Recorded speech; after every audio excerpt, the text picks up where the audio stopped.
አይደል?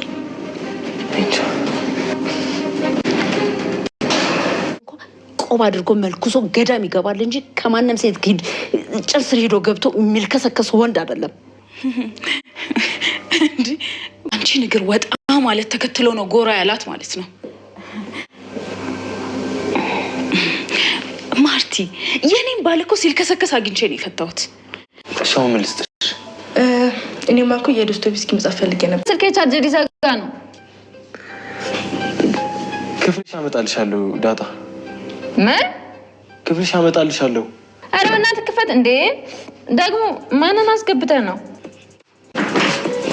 በእናትሽ ውስጥ ኪቢቢ አይ አልገባም። እዚህ ነው መሆኑ።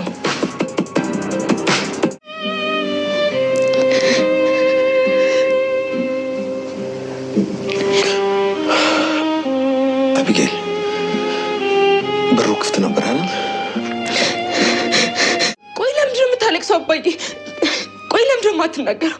የማትናገር ከሆነ አባዬ እኔ ራሱ ለማዬ እነግራታለሁ። እሺ ምንድን ነው ደረጀ ዛሬም እንግዲህ በለቅሶና በጭንቀት ውስጥ ነው የሚገኘው። ይሄን ነገር ያደረገው ደግሞ እንግዲህ የዳጣና ወይም ደግሞ በትዳሩ ላይ ሄዶ የወለዳቸው ልጆቹ ጉዳይ በጣም አወዛጋቢና ከፍተኛ ደረጃ ላይ አድርሶታል። ለሱም እንግዲህ ብዙ ጭንቀት፣ ብዙ ሀሳብ፣ ብዙ መከራዎችን፣ ብዙ መስዋዕትነቶችን ከፍሎ እዚህ ቢደርስም አሁን ላይም ነገሮቹ እንደቀጠሉ ናቸው። እሱ ግን ከአቅሙ በላይ ሆኖበታል እና አሁን ላይ ሁሉ ነገር አንድ በአንድ ወደ ይፋ የሆነ ቢመጣም ግን ደግሞ በተለይ ለወይዘሮ ማርታ ይሄ ነው ብሎ ቃል በቃል ለማስረዳት የሆነውን ነገር በቃ ማርቲ ይሄ ሆነው ነገር እስከዛሬ ስትፈሪው ስትጠረጥሪ የነበረው ነገር ይሄ እኮ ሆኗል። ስለዚህ ይሄ ነገር ውሸት አይደለም እውነት ነው ብሎ ይሄን ነገር ለማስረዳት በጣም ተቸግሯል ከሚባለው በላይ ማለት ነው። ቤተሰቦቻችን ይሄ ደግሞ በጣም ከባድ ነው። እሱን ነገር ለማስተካከል እንግዲህ ብዙ ነገር እየጣረ ነው የሚገኘው። በጣም ደስ የሚለው ፓርት ደግሞ አቢጌል ደረጀ አሁን የአባቷን ስሜት መረዳት ደረጃ ላይ እየደረሰች ነው። እስከዛሬ እናቴን ተጫወክባት፣ እናቴ እማዬ ነበር።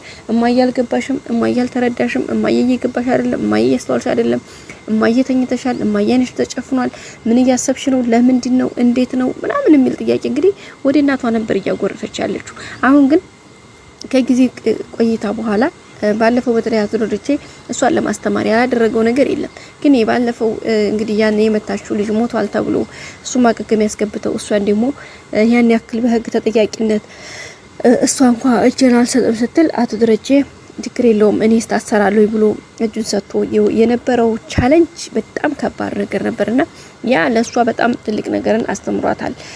እንግዲህ እሱ ነገር ከመሆኑ አኳያ ምንድነው እያደረገች ያለው አሁን ነገርዮሾቹን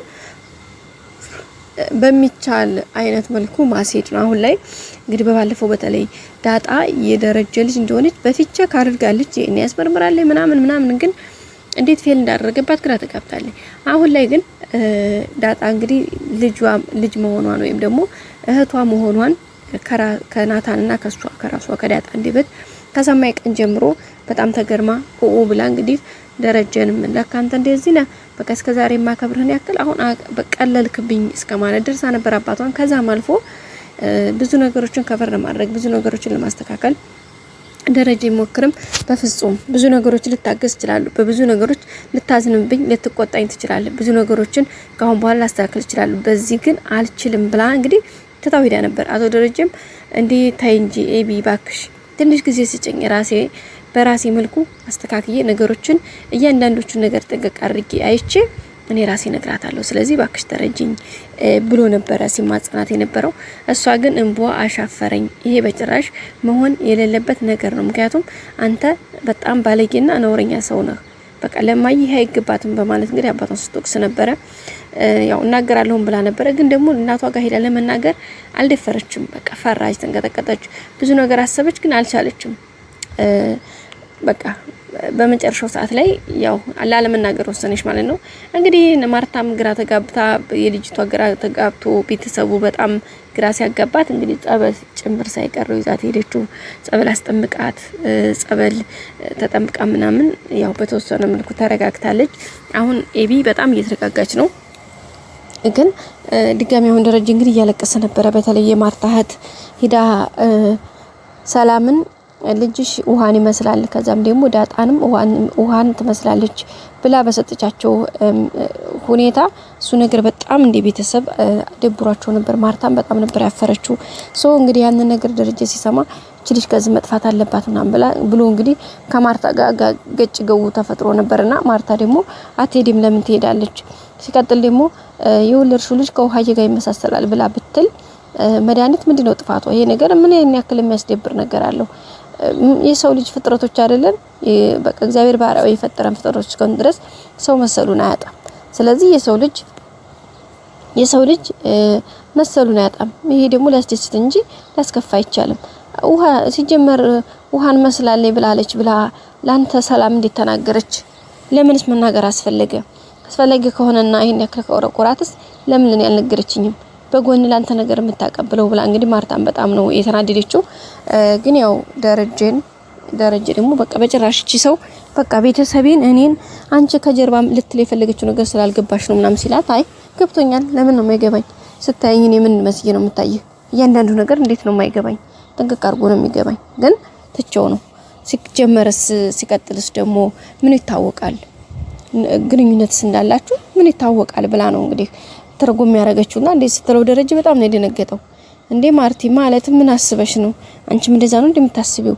እኔ እንደዛ ነው እንደምታስቢኝ ስላት አይ አንተን እያልኩኝ አይደለም ግን አይታወቅም እኔ ምን አውቃለሁኝ በማለት ነው እንግዲህ የተናገረችው። በሱም እንግዲህ በጣም ደረጀ በቃ እሷ ስትወጣ እንግዲህ በጣም እያለቀሰ ነበረ። ለመናገር በቃ ኤቢ ምንድነው መጣ ምን አባዬ በቃ ለምንድነው የምታለቅሰው? በቃ ፈገግ የምትለው ነው ስታይ ለምንድን ነው? በፍጹም ለምን ታለቅሳለህ? ምክንያቱም ለምን አትነግራትም? ማየን ነገራት አለበለዚያ እኔ ራሴ እናገራለሁ። ለምን አንተ እኮ በጣም ብርቱ አባት እንዲሆን ካቃለሁ ጀግና እንዲሆን ካቃለሁ። በቃ ግን የሆነውን ነገር ደግሞ በቃ መናገር አለብህ። እማየም ከዚህ በላይ መቆየት የለባትም። በቃ ተናገር ስትለው ነበረ። እሱም እንግዲህ እሺ ኤቢ ግን አልቻልኩም እኮ አልደፈርኩም፣ አቅም አጣሁኝ። እሷን የምናገርበት በጣም አቅም አጣሁ። ስለዚህ እባክሽን በማለት እንግዲህ እየተማጸናት ነበረ። አብጌልም አይ በጭራሽ መናገር አለበት አለበለዚያ ደግሞ እኔ ራሴ ነግራታለሁኝ። ምክንያቱም ይሄ ነገር የድብብቆሽና የእንትን ጊዜ እዚህ ጋር መቆም አለበት፣ በቃ ማብቃት አለበት። ከዚህ በኋላ መሄዱ ይሄን ያክል አስፈላጊ አይደለም በማለት እንግዲህ ደረጀን ወጥራ ይዘዋለች። ናታን እንግዲህ ደግሞ አብጌልና ዳጣ አንድ ላይ መተው አስጨንቀውታል። ምን እንዲያሰቡ አይታወቅም። ተመካክረ ይሁን አጋጣሚ ይሁን ባናቅም ናታን በጣም ውዝግብ ውስጥ ገብቷል።